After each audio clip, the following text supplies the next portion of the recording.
Qué cabrón.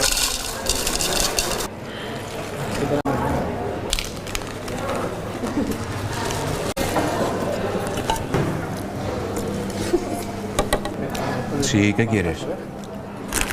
Sí, mamá, te llamo más tarde. Sí, que tengo examen ahora y estoy repasando. Ah, una cosa, mamá. Me tienes que comprar Choco Crispies, pero los de chocolate, ¿vale? Que me has comprado esta porquería, o sea, no sé. Que esto no tiene vitaminas, no tiene nada, o sea, claro, es para comer hoy. ¿Y qué has hecho para comer? Vale, pues me voy a casa de la abuela, que esto no me gusta.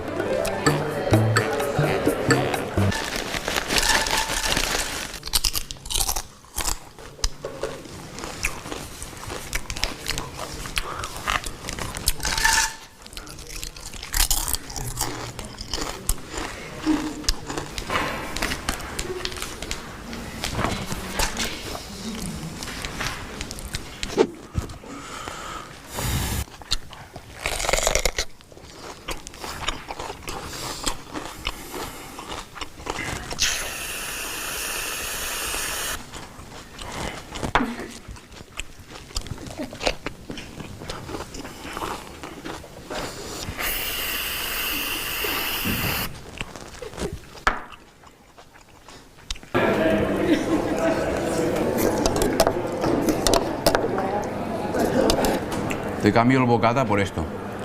Que me ha comprado estos cereales mi madre y no, es que están asquerosos. Con los frutos secos los salva.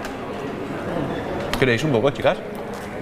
Tú, pero tienes a tu rival que te voy a comprar una bocata, ¿eh? Yo normalmente como esto, cereales y Vale. lleva de todo, vitaminas. Sí. Perdonad. Perdón, te he asustado. ¿Tenéis un Kleenex?